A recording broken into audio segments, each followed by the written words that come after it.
Hello guys and welcome to another video. Today we're looking at the story of Tillman's football career and death.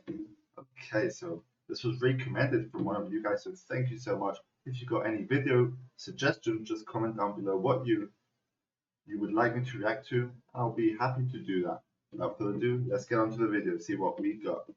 Will people see me as an honest man, a hard-working man, a family man, and a good man? Can I become the man I envision? Is vision and follow-through enough? How important is talent and blind luck?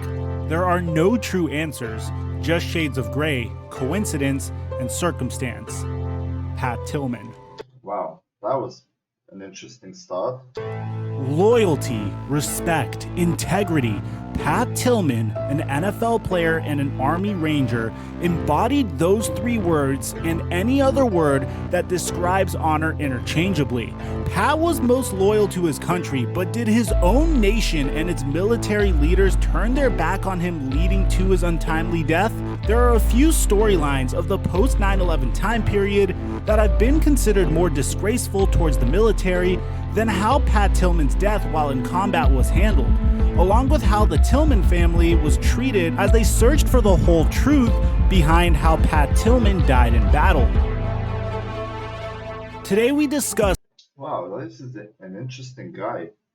NFL player and also in the Marines.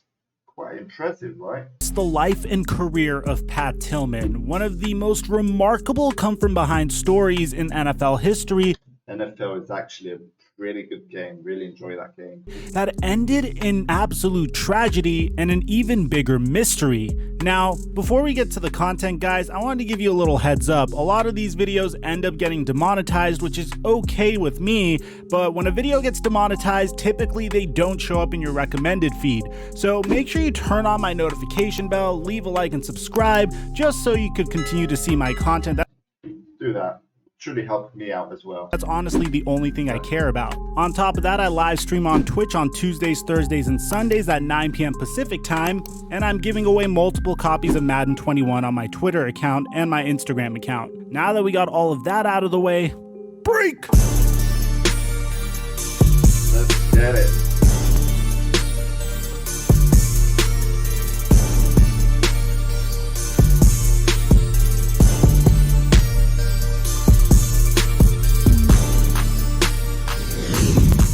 Pat Tillman stood at 5'11" inches, just under 200 pounds, born and raised in Northern California, son to Pat Sr., a lawyer, and Mary, a special education teacher, where he led the Leland High School football team to a Central Coast Division I championship. Pat was a linebacker who also had a love for literature.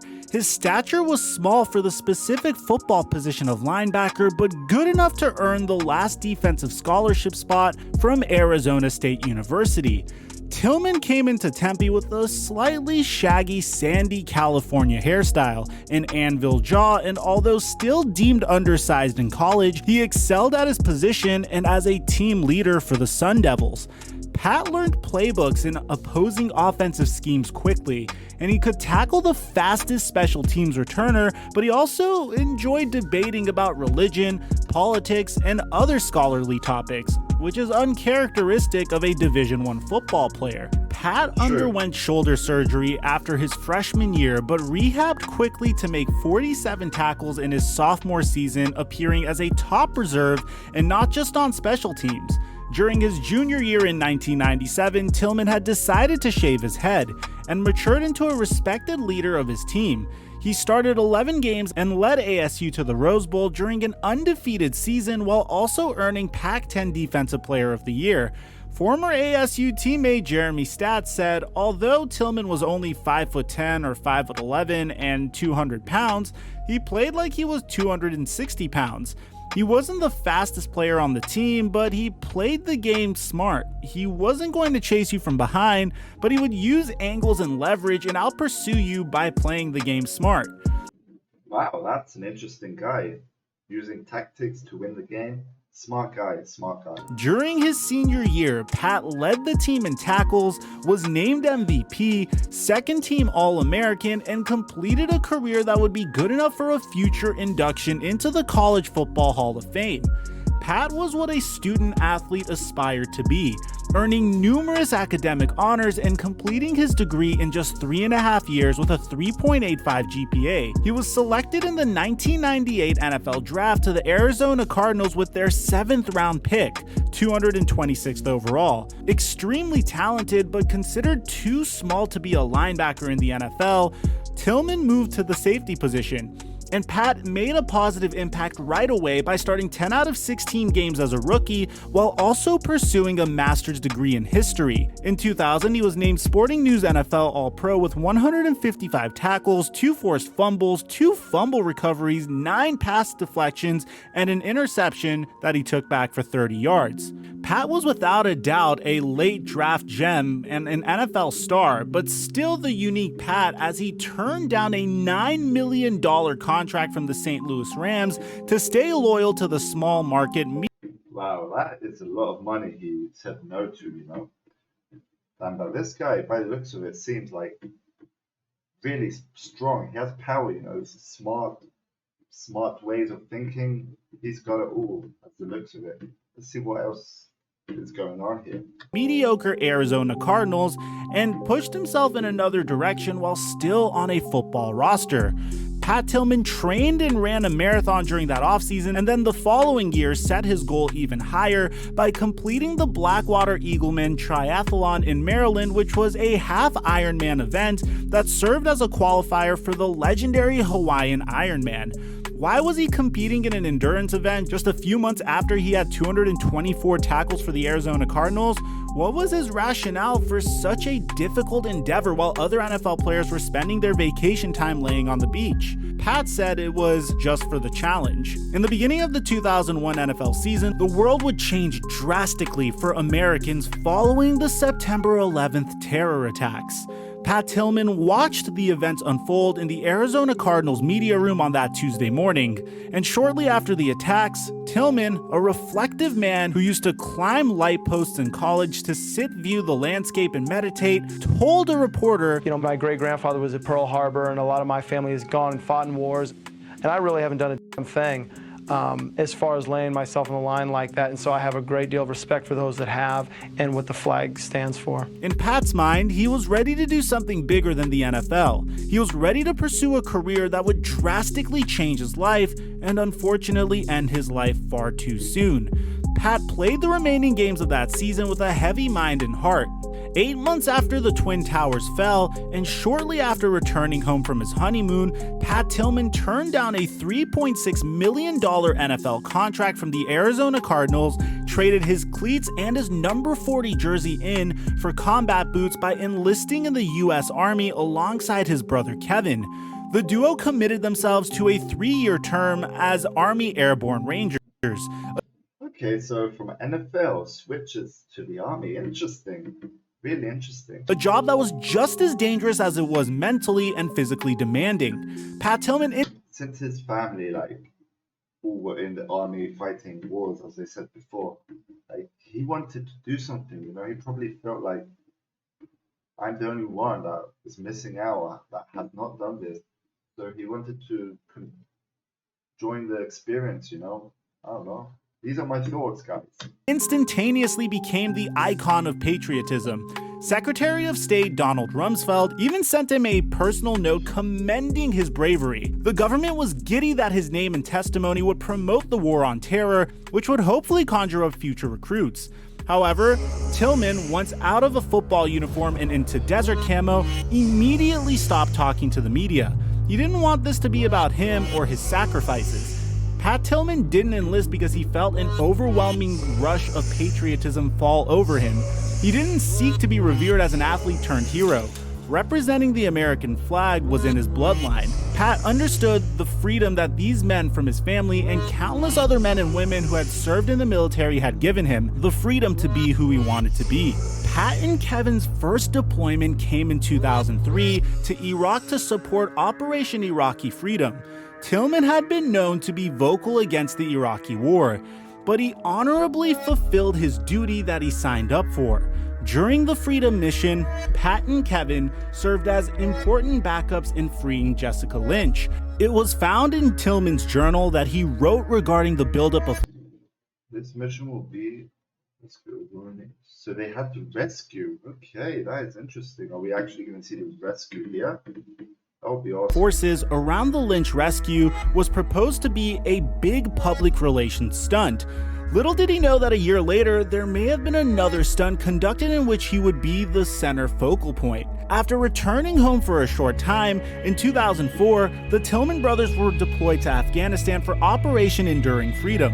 The duo was located in the eastern part of the country, near coast, in an operation called Mountain Storm. It was the evening of April 22, 2004. The sun was setting and 27-year-old Pat Tillman would soon take his last breath. According to first reports, there was suddenly an ambush with Pat providing covering fire for fellow soldiers as they escaped from the Rocky Canyon. That ambush led to the tragic death of Pat Tillman and an Afghan contractor in Pat's unit, who was donned in an American uniform, and a fellow radio operator was wounded. Pat's brother Kevin was in another vehicle behind his brother just down the road, but heard gunfire and was soon told that Pat had been killed.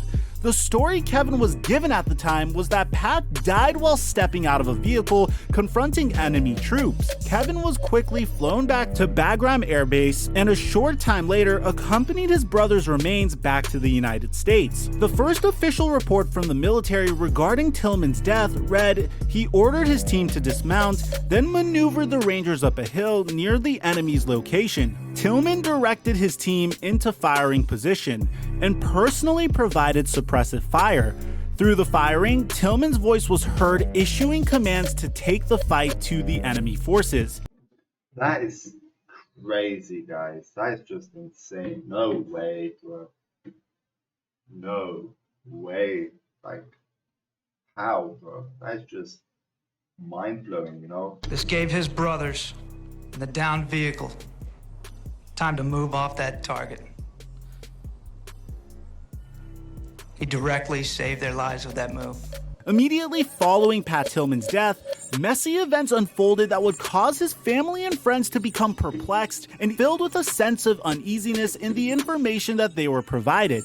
Evidence was destroyed, items such as Pat's uniform, equipment, and notebook, amongst other personal belongings that would have been crucial to an investigation. His family noted in future testimony that his autopsy did not take place according to regulation. The documentation read completely wrong in regards to details about Pat.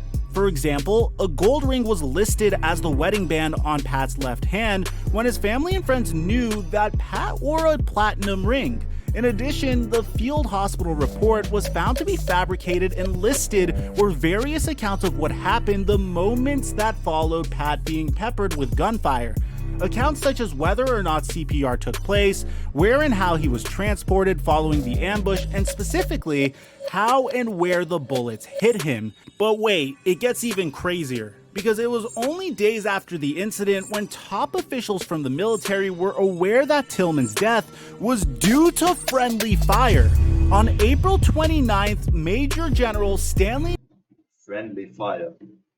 Bro, like, this could have been a setup. It probably was, you know. Like, why would anyone want to do this? Probably out of jealousy, I'm not sure. But it happened, bro. It happened. McChrystal, who served as commander of the Rangers Task Force in Afghanistan, along with being the head of Joint Special Operations Command, sent a memo to John Abizade, the chief of U.S. Central Command, telling him to warn everyone all the way up to the President of the United States, George W. Bush, that an investigation will find that it is highly possible that Corporal Tillman was killed by friendly fire. I felt that it was essential that you receive this information as soon as we detected it in order to preclude any unknowing statements by our country's leaders, which might cause public embarrassment if the circumstances of Corporal Tillman's death become public. There was no note in the memo stating that the truth should be told, but only that unknowing statements may cause public embarrassment. Thus, the military attempted to keep the friendly fire discovery quiet. Lieutenant General Stanley McChrystal presented the Silver Star posthumously to Tillman on national television, which is considered to be the third highest military combat decoration, all while giving the account of Tillman's last moments, including the words, "in the line of devastating enemy fire," which turns out was a blatant lie. Why did they, the US military, whose oath include the words that they will bear truth, faith, and allegiance to the same, withhold the truth regarding the incident for 4 more weeks? Perhaps it was because that storyline, the truth, didn't fit the real American hero script of professional athlete turned army soldier who perished a hero all while fighting off the evil enemy. Pat Tillman's family wasn't going to let the United States pull the wool over their eyes and knew shortly after the incident that there was far more to the story. His mother, Mary Tillman, said to Sports Illustrated that they attached themselves to his virtue and then threw him under the bus. They had no regard for him as a person. He'd hate to be used for a lie. "I'm not stopping." Mary became vocal in that there was more to the story. She agreed to talk to whatever media outlet would listen, and many of them were interested. She truly believed that there was a conspiracy behind her son's death. She recounted on It could be. She could be correct, you know, like, why not? on ESPN Radio's Dan Patrick show, saying it became very obvious very early on that they were lying to us. They were only telling one side of the story. They weren't telling the other side. On the Friday before Memorial Day, 5 weeks after the incident, the military admitted that Pat Tillman was killed by friendly fire. The investigation results indicate that Corporal Tillman probably died as a result of friendly fire.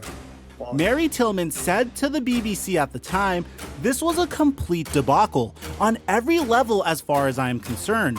They did not want that to come out. They used that 5 weeks, I believe, to kind of glorify the military, to try to use Pat as a recruiting instrument." Years later, the Pentagon finally released a full report on the events surrounding Tillman's murder. His biological and platoon brother, Kevin, who was also an athlete, a minor league baseball player turned soldier, boldly stood before Congress saying the deception surrounding this case was an insult to the family, but more importantly, its primary purpose was to deceive a whole nation. We say these things with disappointment and sadness for our country. Once again, we have been used as props in a Pentagon public relations exercise. In more than 4,000 pages of documents, including 2,300 pages of testimony, there were shocking revelations that proved that there was perhaps more to the story. Information was uncovered from medical experts suggesting that Pat Tillman was shot at close range and not the 50 yards as initially listed. A theory emerged presenting the question if Pat Tillman was killed via fratricide or via an assassination.